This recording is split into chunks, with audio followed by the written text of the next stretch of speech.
dalam kehidupan dunia keartisan itu semuanya dari dulu aku umur 14 tahun itu dunia itu udah ada kok gitu, dunia narkoba sekelilingnya. Itu tergantung iman orang masing-masing Mas, menurut aku gitu. Dari aku kecil juga tawaran narkoba segala macam itu semua udah ada dari dulu, bukan cuma di klub aja. Dan kalau misalkan takut narkoba apa segala macam ya tergantung balik ke diri sendiri sih gitu. Kalau misalkan dari dulu di saat aku syuting segala macam kan, saat kita ya apalagi masih kecil-kecil ya pasti ada yang nawar-nawarin, cuman kan emang tergantung dari orang tua ngedidik kita, dan orang tua aku udah ngasih lihat contoh kayak gimana-gimananya, jadi emang udah ditanemin diri sendiri gitu. Jadi nggak perlu, kalau menurut aku sih kalau udah pribadinya udah kuat ya nggak perlu takut. Ngerti apa akibatnya. Terus apa ya? Kalau aku sih emang udah sayang sama diri aku sendiri gitu, jadinya buat apa yang aneh-aneh gitu. Menurut aku sih enggak.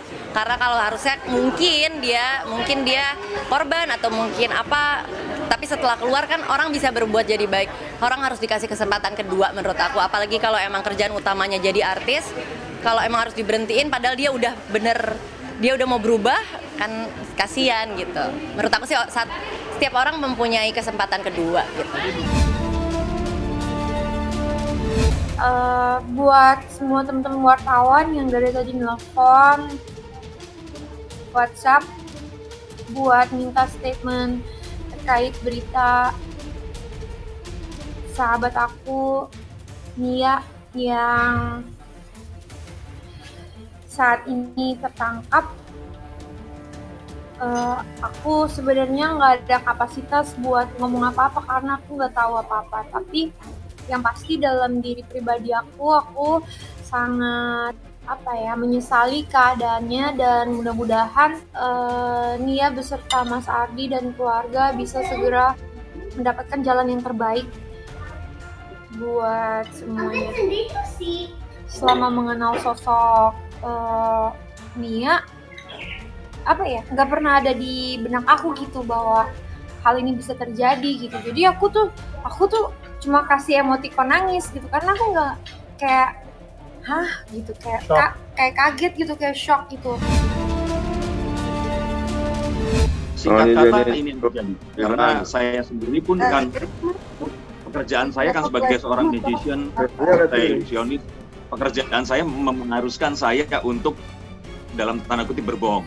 Dan saya tahu saat saya ketemu seseorang yang berbohong, dan saat dia melakukan ini, sebenarnya saya bisa merasakan bahwa satu, dia nggak bohong, kedua, dia itu sangat-sangat ketakutan, ketiga, dia sudah ingin melakukan tapi kayak jadi nggak jadi, dan keempat yang saya baru sadari adalah waktu pertama kali figur W ini keluar cuma namanya dan kita nggak ngelihat wajahnya ini seperti apa. Yang saya bayangkan tadinya itu adalah anak yang lebih muda jauh dari Reski, terus kemudian ngefans sama dia, terus dipacarin, terus kemudian terjadilah sesuatu yang diklaim terjadi itu tadi.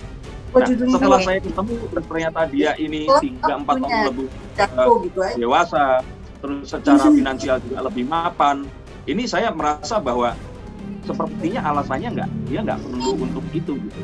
Dan melihat bahwa kalaupun dia ini pansos, yang paling akan dirugikan adalah anaknya.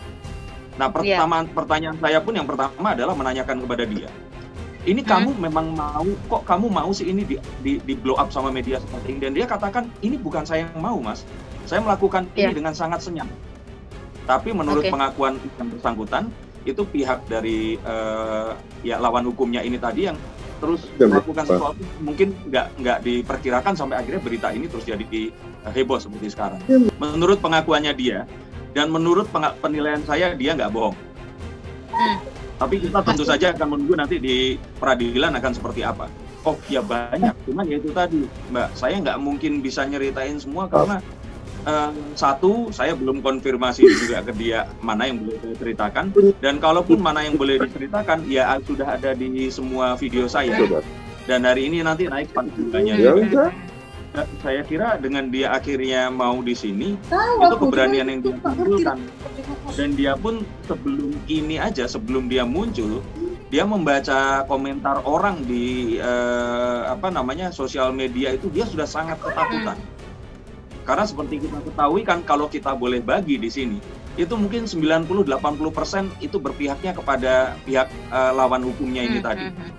Karena kan di sana itu kan orang lebih mengenal, citranya juga sempurna dengan semua yang terjadi, dan dia pun sebelum muncul itu juga sudah ketakutan, Mas, nanti orang apa nggak ngira gue ini pansos, ngira ini, dan semua itu sudah dikatakan. Dan saya juga encourage dia, sama seperti lawyernya juga, sama seperti teman-temannya. Dan akhirnya pun dia berani mengambil keputusan ini adalah karena sudah melalui banyak hal ini, terutama adalah takut menjaga perasaan anaknya nanti setelah berita ini nanti tersebar. Ini adalah sesuatu yang dia sudah perkirakan, dan ya mau nggak mau dia akan tetap hadapi itu. Nah, makanya dia di sini memperjuangkan ini dengan sangat, adalah karena itu tadi sebagai seorang wanita. Dan saya mungkin nggak bisa related, malah saya pikir Mbak yang bisa lebih related karena sesama wanita.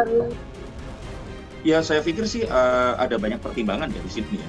Dan karena kasusnya masuk ke ranah hukum dan saya akhirnya mengenal personal dengan salah satunya, saya sih nggak berani untuk memberikan suatu pendapat yang sifatnya yang berkenaan dengan mengomentari kenapa kok seperti itu. Tapi kalau boleh saya ceritakan dari sisi saya sebagai seorang pembaca kartu, kalau saya pikir sih karena ada banyak pihak yang harus dia jaga dan banyak pihak yang meminta dia untuk mungkin tidak melakukan ini. Tapi kalau di dalam hati, saya pikir yang pria ini adalah seorang lelaki yang baik. Dia juga pasti bertanggung jawab.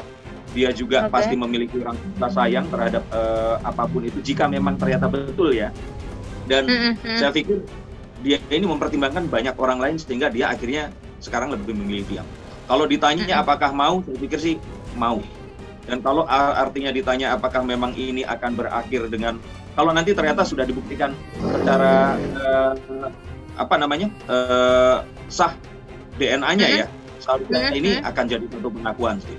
Tapi kan tetap di sini saya juga tetap mengasumsikan, karena saya juga ngomong sama Mbak, kamu bisa aja datang bawa anak siapapun dan ngaku kalau anaknya siapa. Bahkan kamu bisa datang ke saya bawa anak, kamu bilang kalau itu anakku, gitu. Dan sebelum ini semua bisa dibuktikan, ya itu masih tetap bukan anaknya Reski. Saya pikir sih begitu. Saya ngomong juga sama ini. Saya itu sebenarnya dirasakan sudah lama sih ya, udah hampir setahun. Dan motif paling gampang dia ketika memang saya membuat acara Indonesia Giveaway yang memang diproduksi oleh saya sendiri, uang juga saya sendiri. Dan kenapa saya membuat acara ini itu memang buat orang-orang pandemi yang terkadang juga per episodenya kita tidak mendapatkan untung. Jadi memang ini pure benar-benar acara sosial dengan cara saya bagaimana berbagi kenapa namanya juga yang memang buat Indonesia. Tapi ternyata semudah itu kita mengeluarkan hadiah atau nggak apa, disalahgunakanlah oleh orang-orang yang tidak bertanggung jawab, yang akhirnya semenjak episode pertama itu sudah sering sekali. Memang hukum itu ada pastinya, dan saya mempercayakan secara penuh kepada Polres Jakarta Utara. Apa sih hukum yang istilah setimpal lah dengan orang-orang seperti yang mungkin bagi mereka itu ini sesuatu hal yang kalau misalnya kita coba yuk kita tipu orang yuk, kalau misalnya enggak ya udah deh nggak apa-apa, kita coba lagi yuk. Sesuatu hal yang gampang ya, tapi ketika mereka tahu hukum yang ada di Indonesia itu memang ada kok. Dan saya makanya mau di sini tuh mau tahu, dan kenapa saya juga membuat laporan ya Pak ya. Saya membuat laporan mengenai kasus ini karena sudah meresahkan kita semua. Jadi aku tuh memang di Bali. Yang aku sesalkan adalah Mama, aku kan hampir 1 bulan di Bali gitu. Dari seminggu aku di Bali tuh Mama selalu bilang pulang nak, pulang gitu. Minta aku pulang.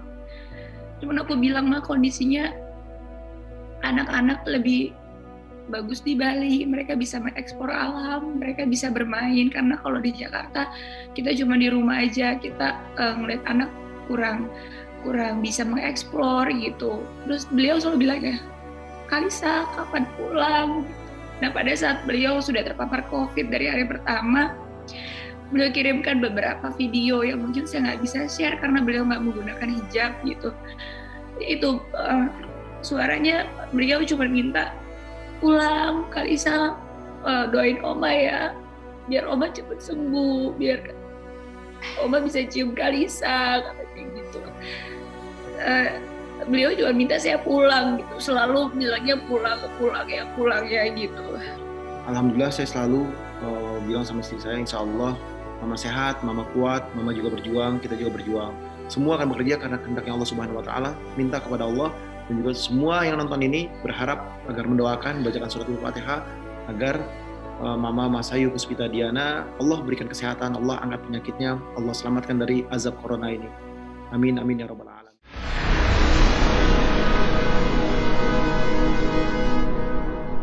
Jadi jangan lupa untuk subscribe Cumi Cumi. Ditekan ya tombol lonceng merahnya.